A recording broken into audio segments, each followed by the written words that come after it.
Thursday afternoon chat. Your favorite artists with Jayar. Ladies and gentlemen, boys and girls, children of all ages, if you could please put your paws together unless you're driving for my dear friends Joel and Luke of For King and Country. How are you, lads? Paws together. I mean, it would be What an introduction. It would be a pretty silent clap if they were like kittens and dogs with their paws. You know, their pads are. Yeah. Unless you're my Great Dane, Merriweather, then Gets a little louder just with the tail alone. We're going to lead off with a shout out to Joel's dog. Yeah. So that's how we're going to begin. Great Dane Smallbone on Instagram. And only go up from here, folks. So you've created an Instagram account for your father or Facebook and now for your dog. Yeah, the father Instagram, the old bloke, OLE, it's a little bit dormant. Okay. It really had its heyday a couple of years ago, Yeah. and now it just kind of is just sitting there. Yeah, there's some of us that are old school old bloke. You know, lots of new people have found it, but some of us go way back to when he didn't know you were doing it. Yep. Well, so for those of you who don't know, our dad is not only our father who art on earth, but is also our manager and the third silent member of the band. True story. Right. We are very excited to have you swinging through our area. Just so you know, tickets to see For King and Country, the Burn the Ships tour. Yeah. Very busy when you guys have to bring an entire Titanic boat this time. Oh no. That's what it's come to. We said we're going to it's going to be a concept tour in the shape of the bow of a ship, and now it's literally we're going to put the Titanic in there. And we didn't say it was going to sink. We were going to burn the ship. Yeah. Right, yeah. Okay, since it is the Pirates of the Caribbean boat. Oh no. I had Luke on recently. Yeah. One, I forget which one. But basically Mum the same does. person Mum at does this point. too. Yeah. And the way you described it, one of you went with Titanic, and in my head it was painted up. You said, we're going to go to the edge of the bow, Yeah. and saying... Luke's going to put his arms out wide, and Yeah. I'm going to hold him. Yeah, so you went with a Titanic reference. In my head, I saw Jack Sparrow. That's much closer, actually. Yeah. It must have been Luke, because I've never referenced anything to do with the Titanic for this sort of thing. Yeah, it did make me sad and made me think of Jack dying, and so the whole thing was really sad when you brought up Titanic. No, it's a much more so it's that marriage of, if you could take, For King and Country and all the rhythm and kind of what we do, take the new album Burn the Ships. We're going to play every song off the new album. We can play more music than ever. Right. And then the whole stage is shaped, not literally, but kind of figuratively, it emulates the bow of a ship. So there's these catwalks that go out and meet in the middle, and the people can sit inside it, and we've got these LED sails that move around the stage and stuff. So it's going to be the most elaborate, yet hopefully the most personal tour we've ever done, because it's just us and the audience. There's no, we might have an unannounced special guest here and there, but it's just us. Can I ask you about, because there are so many themes with this tour and the album, do you guys have meetings to talk about promotional? I want to know some of the ideas that somebody tossed out. We've been having meetings about this tour in particular for half a year. Okay. Yeah, I think, because there's definitely a lot to try and get ready for, and it's fairly elaborate. Timepiece outfits for a song, choreography. How deep did the ideas? We went pretty deep. We talked about fire. We talked about literal fire, because we're like, and then we found out it's awfully expensive. Yeah. We've talked about levitating. We've talked about.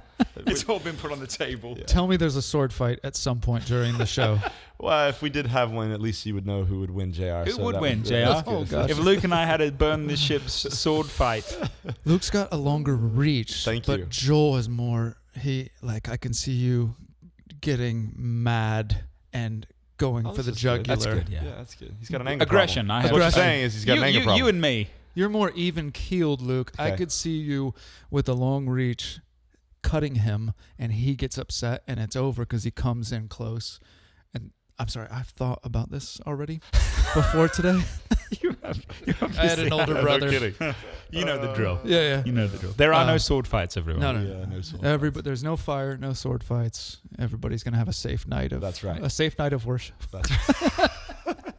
There you are. We're looking forward to it. Again, tickets you can find at thejoyfm.com. We're going to get in... I prepared for this interview yesterday. Yeah. You showed us a picture of where you prepared. Yeah, I don't know. You should post that online or something. Everyone, just to really share the honesty of where Jayar's mind is at these days. He wanted some peace and quiet, so he went to the cemetery. Yes, I did. This is true. With a laptop. With a laptop, sat under a tree on a bench, Gravestones. and prepared for the king and country. And I was right. Nobody bothered me. It was just... No, because there's a subtle implication, obviously, if you're going to a cemetery that you're probably grieving. Mourning or grieving, right? Yeah, absolutely. Now, the laptop is an interesting piece that kind of throws the whole thing into a tizzy, because I'm not sure why you'd be taking the laptop to grieve and mourn, but I knew it would look weird, and my reasoning was it was a Civil War cemetery, so I thought if somebody sees me on this laptop sitting on this bench, they're going to think I'm just doing research on that. That's Lieutenant true. Harvey. That's a good point. Hey, can I pivot to another? Speaking of the South and the Civil War, and we are we've already announced it, but we can pretend it's a spoiler alert. We're working on a film. Oh, very nice. I feel like we've... set over 3 Christmases. During the era of the Civil War, about 2 brothers who end up on opposite sides of the battlefield, and it's a musical, so we're writing all the music called The Drummer Boy. This is true. Oh. That's right, because I had asked Luke if you have more film projects coming, and he hinted So at I guess this. I was the one who, You were the did one the interview. that did the Okay. I still Titanic. don't remember the Titanic thing that you brought up, but... Okay, so when does... so Burn the Ships goes throughout the fall, and then when do you start shooting for the film? Hopefully the top of next year. Okay. That's what we're speaking into existence. It's a winter film, so you have to shoot during the winter. Okay, and no Jim Caviezel, no Kirk Cameron. We need to get those out right away. It's like the Are token. you allowed to say that? I don't know. The token. Edit. Jim is Let's Jesus, so Yeah. you know. and it's the a bit drummer tough. boy. Yeah. Okay.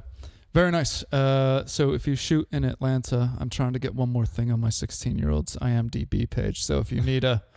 Well, that's a good idea. That is a genuine... we're actually talking about shooting Georgia, in Georgia. Okay. So... I'm ready. Yeah. keep Living through my ear and children. an eye out. Yes. Let's roll into my first one right here. Describe... Are these the questions? Are these the cemetery questions? These are the cemetery questions. I'll set this up by saying I've been in radio for 23 years, and I got into it in a skyscraper in Seattle where the program director is taking my tape at the time, like, this is horrible, and throwing it against the wall because I did one bad break over the weekend at midnight when nobody was listening. So I got into it, entertainment, ratings, this is your job. It's art to me. Doing a break on the radio is art. And then all of a sudden, the past 5 years, I've had this shift, and I think it's God kind of dangling a carrot. Like, I knew you'd be into this, but now I'm going to get you over here, and you never would have intended ministry-wise to be over here. So now I'm having to do a dance you guys do a lot, which is I make art, but I also minister. At the same time, I give part of myself to the kingdom. Which is tougher for you?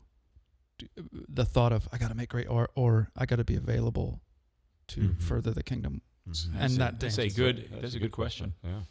Cemetery. Yeah, cemetery. I mean, I think that it hopefully goes hand in hand. Okay, so if you go back years and years ago, the church was the leader in creativity. It was the leader in art. If you wanted something brilliantly painted, it usually came through a commission of the church. And I think similarly with music.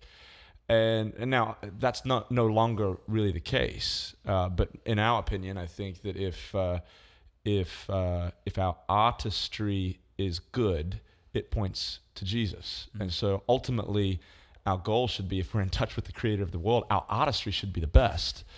The challenge there is we've lived probably for 100 years or so with that not being the case. And I think our hope is if you can make an excellent piece of art, that it stirs up ministry. It stirs up, hope. It stirs up like these questions. I think that there was a time where we thought through how can the issues of today, can we create something that points to an answer or points to questions? A lot of times nowadays we're in music in particular, we're thinking through, well, what will get played?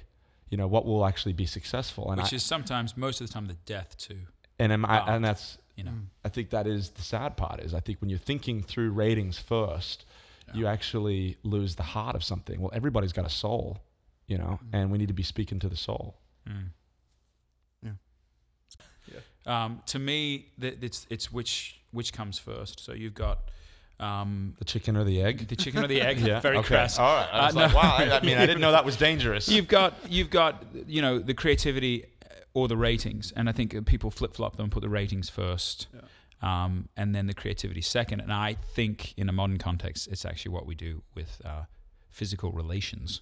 Is the most important thing is the relationship itself and the heart and the connection to the heart and friendship and these intangibles, but we put physicality first because it's more sort of sexy, so to speak. And so I think if you start in a genuine place of heart and art and creativity, then God willing, if you really stay in there long enough and hard enough, I mean, we've been in it for 13 years. If you stay in it long enough and hard enough, then the ratings.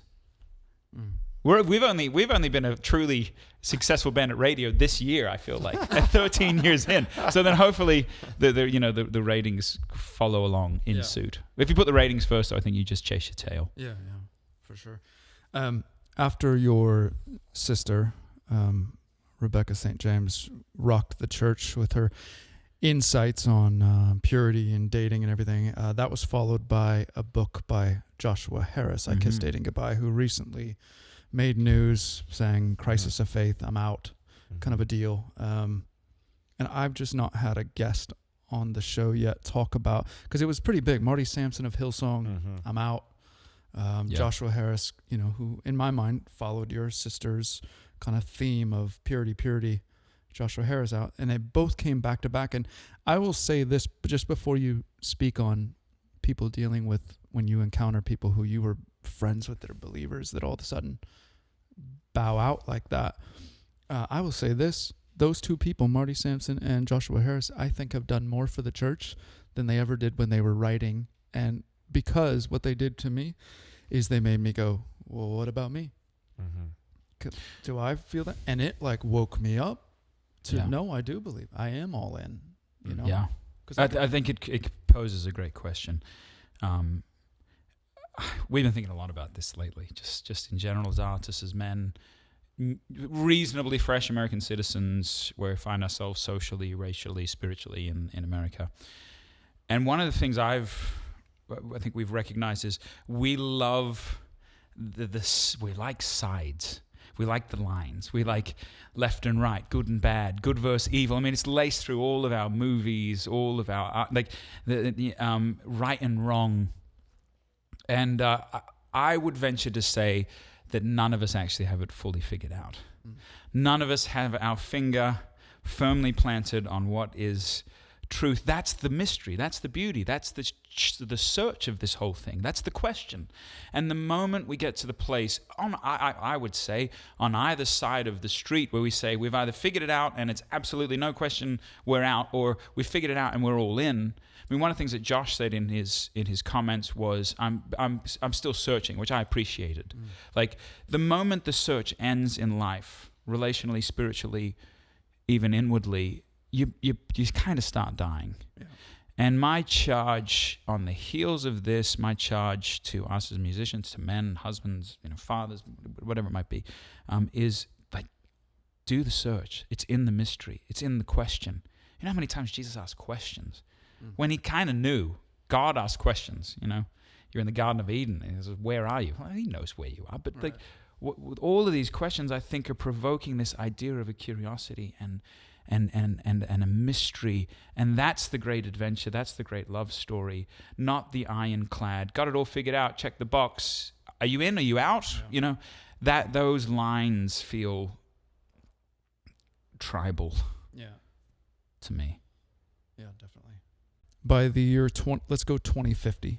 All right. That's in 30 years, 2050. We'll still be around, right? 30, yeah. In theory? Yeah. Jayar's still going to be doing his radio program. Yeah. I'm trying to find my exit ramp that face now. app that was huge for 2 days, and then So everyone figured that. out that it was stealing your identity, so then it left. Yeah. That's what we're actually going to look like. Yes. So picture that person. Okay. Did you do it, by the way? Did you do the face app? I was in the Dominican when all that happened. That's how fast that thing came up and went away. is I came back after a week in the Dominican and I was like, what is all this old people? And then it was gone. So while you were serving the poor, yes, the technology, people were playing with apps. Anyway, by that time, who in the history of Christian music will have sold the most albums by that date? This is another cemetery question. Or cemetery?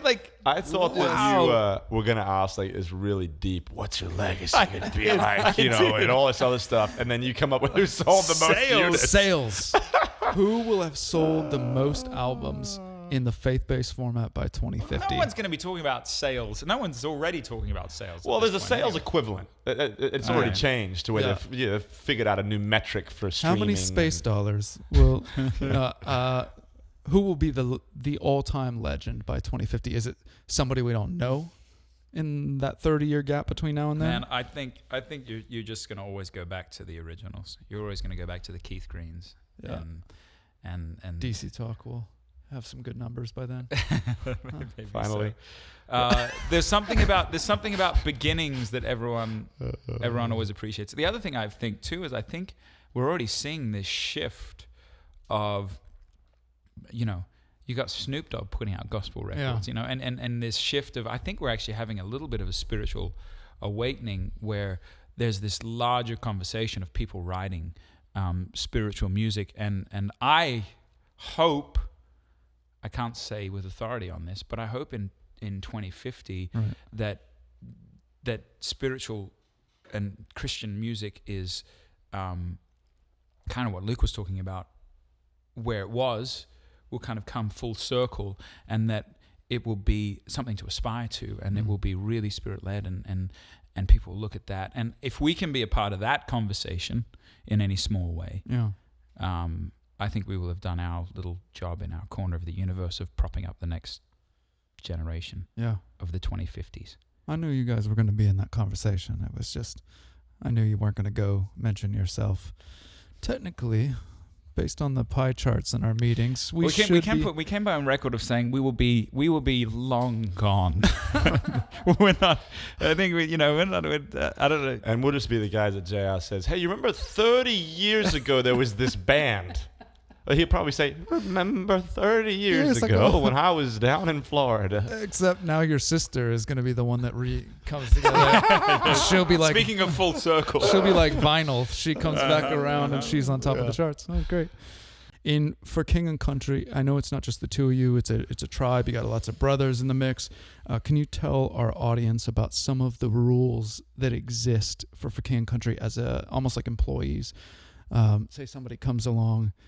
When you're in the family, you already kind of are raised in these, but is there like staff rules when somebody gets in the inner circle with you guys? That's like one of the first things they've got to learn. Well, I think at broad strokes, first thing they got to learn is we truly try to live by legitimately the best idea wins. And how far you're willing to go for the best idea says a lot about maybe how long you'll last, because it's complicated. I mean, it's hard. I mean, I think everybody says that in theory, well, the best idea always wins, but everybody's got egos. When you come up with an idea, you absolutely want your idea to win, but at some point you have to really be very disciplined and say, I got to leave this to the best of my ability at the door, and try to allow other people to speak into truly what is best. And after a lot of our shows, the amount of mistakes that take place during a show that end up being something that creates a unique moment is an amazing phenomenon to us. But after every show, we also still go and say, to a degree, what could we do better?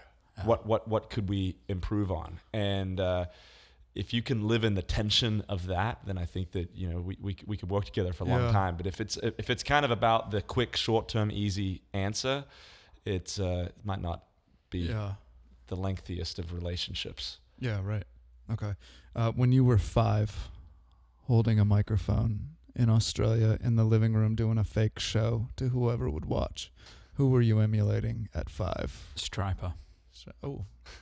Spandex? Oh, the whole thing. The yellow and black attack. Yeah. No, literally that era, we were still in Sydney, and I would study record records like they were going covers like they were going out of style, which ironically they were. Yeah. But like all Man, of no, the Stryper's just still doing things, man. Well, just the record covers.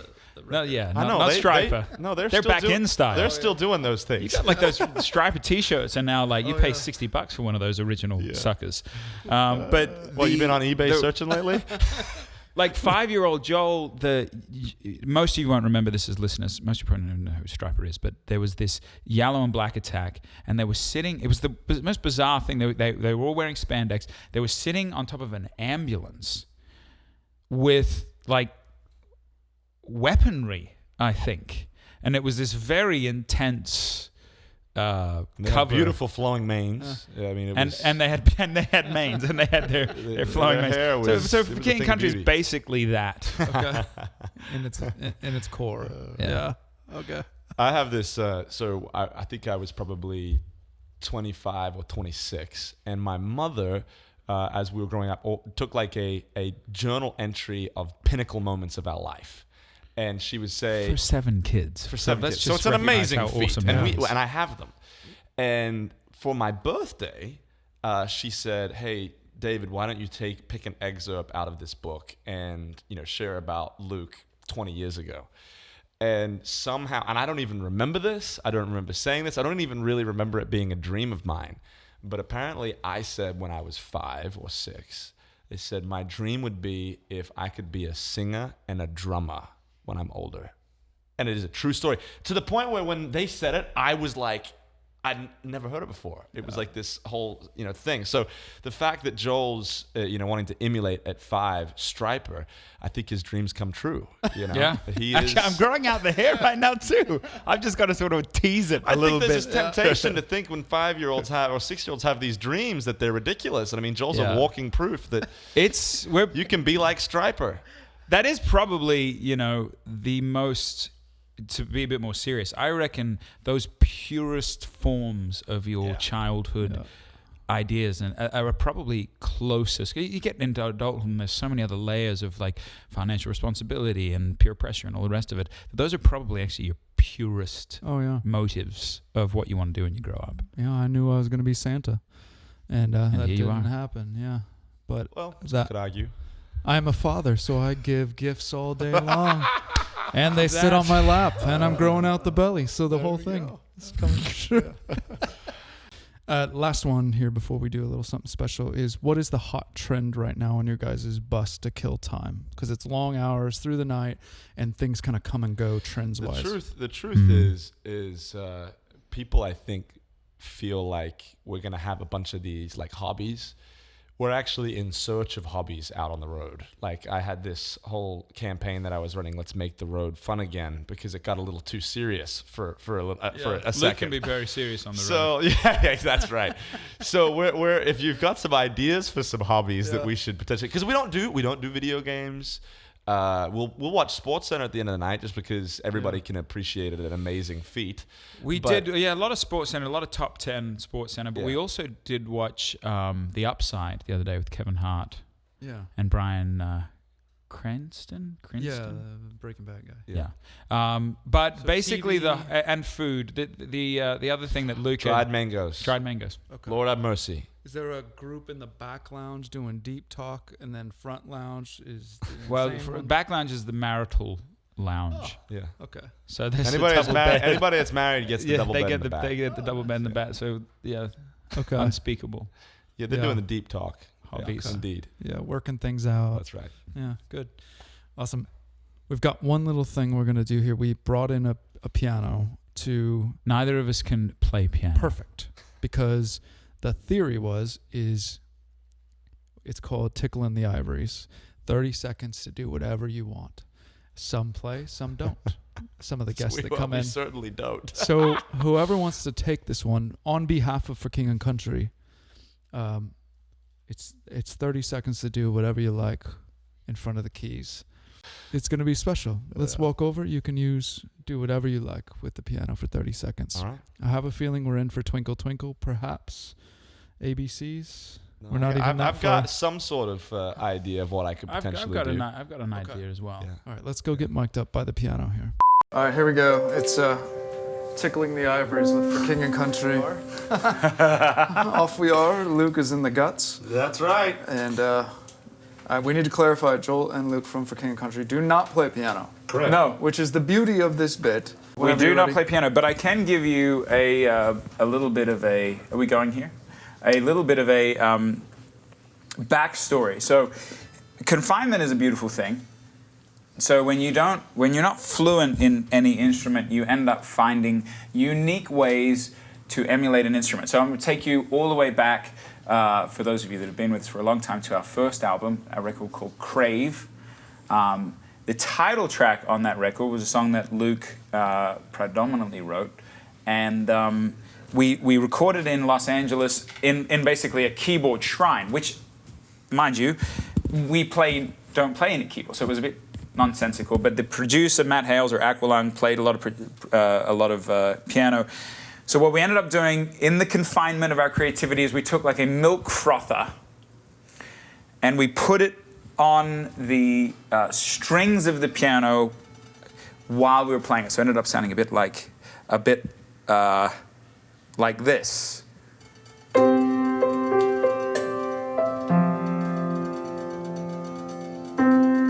Oh.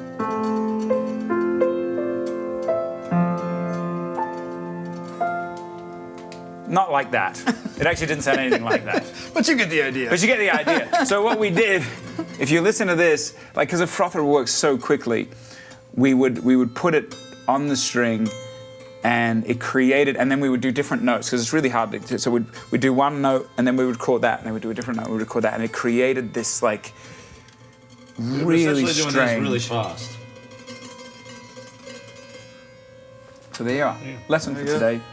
If you don't know how to play an instrument, you don't want to learn how to play the instrument, Just hit things. just toy around with the instrument. And in Luke's case, just hit the instrument as hard as you can. That's how you get nominated for a Grammy, kids. Evidently. Write that down. The Thursday Afternoon Chat. Your favorite artists with Jayar.